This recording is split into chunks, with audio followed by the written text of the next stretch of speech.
Hi everyone, this is Eric from Tenzing Strategic Consulting. We've got some great footage coming up for you about our life experience number 3. But before we do that, I just want to talk to you a little bit about how you can get your company out of the price competition game. So almost every company I've talked to has at some point or another been pulled into that price competition game. And although it's the last place that you want to compete, the pressures are very real. It could be competitors who are slashing their prices in an attempt to steal your market share. It could be aggressive customers who are looking to reduce their costs and force you to lower your prices because of that. But what you want to find is a way that you can remain competitive while keeping your prices nominal and even charging a premium.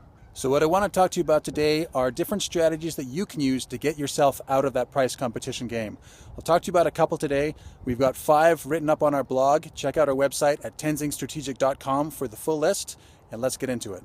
So the first strategy you want to check is to make sure that you're being very honest with yourself and not deluding yourself about what is truly a differential advantage that should be commanding a premium price. I talked to a number of different companies who believe they have a differential advantage and they should be able to command a higher price. But when you look at it, they might be looking at things like quality or service or experience. The fact of the matter is, unless your differential advantage is head and shoulders above your competition, most consumers aren't going to see that as different enough to be able to charge a higher price. You need to ask yourself, if you were a consumer, is the difference in experience between a company that's been doing something for 22 years that much different than a company who's been doing it for 14 years? And is that difference enough that you would be willing to pay a premium for it? We have to be careful that what you believe is a differential advantage isn't actually, in your consumer's mind, simply a table stakes for the times that we're competing in right now. Remember, it doesn't matter what you think about your differential advantage, it matters what your customer thinks. So first thing first, you need to take a very good look at what you're actually offering and see if you are head and shoulders above your competition in terms of having a differential advantage that they are willing to pay for. Now, the next strategy to think about when you want to get out of the price competition game is really understanding what it is that your customer wants. It isn't always the lowest price. If people wanted the lowest price, we'd all be driving around in the cheapest cars, wearing the cheapest clothes, and eating at the cheapest restaurants. Clearly, that's not the case. People aren't looking for the lowest price. They're looking for the best value. What you need to make sure you're doing is you are offering your customers the best value for the price that you're offering them. So the question then is, how do I give them a superior value than my competition while keeping my own costs low so that I can keep my margin protected? Now, in order to do that, this is where we're going to leverage your core identity and specifically your customer avatar. Remember, deeply understanding your customer is where you're going to be able to find the nuggets that will help you to produce better value for your customer than anyone else can. So when you think about your customer, put yourself in their shoes. What is the problem that they're looking to solve? How are they actually using your product? What are the aspects of your product or service that they like the most, that they like the least? What exactly are they doing with your product or service that is part of their entire solution? Remember, you want to try to find simple nuggets that are easy for you to implement but have a real meaning in your customers' lives in solving their pain points.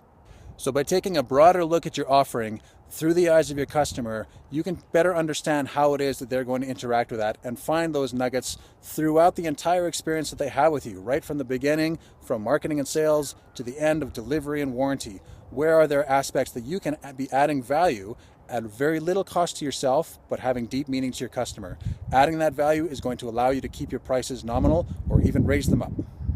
Now, there are 3 other strategies that are a part of the blog, which you can find on tenzingstrategic.com. I encourage you to go and check it out to find out how you can pull yourself out of the price competition game, keep your margins high, wow your customers by giving them fantastic value, and differentiate yourself from the competition.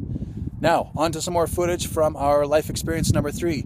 Remember, you are working your butt off to create a successful company. Don't forget the reason why you're working so hard. You want to have balance in your life for yourself, for your family, for your health. So make sure you're getting out there, trying to find a way that you can find that balance in your own life. Let's check it out. Here we are for experience number 3. Now, the last few experiences, we were first careening down a sheet of ice at 50 kilometers an hour. Then we were cutting a hole in that ice and jumping into freezing cold water. This time it's not quite as much adrenaline inducing, but it's going to be pretty cool. So it's another fantastic Saturday. We've been really looking out with the weather. Nice clear night, and that's perfect because here we are at the Rothney Astrophysical Observatory.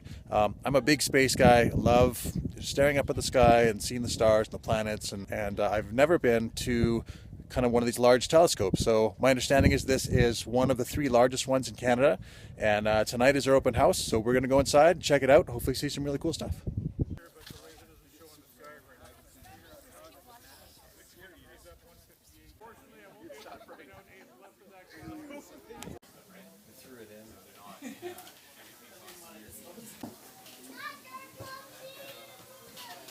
So this is the big telescope, obviously, right? The big telescope's over there. Oh, okay. This is a half meter telescope. So Okay. And likewise for auroras, if you hear on the news. And actually, I say like once a week there's some decent northern lights, and they're just contained to just the yeah, the northern part of the sky. 45? 20. Okay, 30, 20 minutes. Yeah.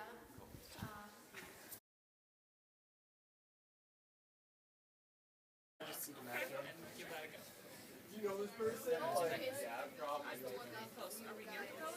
Yeah, just down to the left there. No, that's a different maybe serious? But We it's probably true. could turn on the camera now and turn it on. Can you You're turning it on? do you want So there's a lot of cool stuff here. It's pretty dark, obviously, so it makes it hard for me to show you very much. But we're playing around with some of the computer simulation stuff now that they use to track the sky.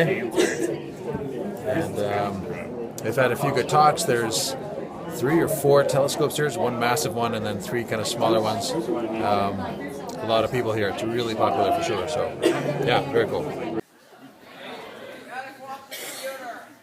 what the beam splitter is doing is taking all the photons that are being emitted. So I was truly amazed with the amount of people that were there. It was really fantastic. I apologize, it's hard to capture anything there because, of course, it's night. You got to keep the lights off and whatnot, so can't do a lot in terms of video and photos for you, but I definitely recommend it as a place to go and visit. They have a monthly open house. You can check out their website, Rothney Observatory. And yeah, great experience. You know, like I say, not as much adrenaline, but I would definitely go back. It's a very cool thing.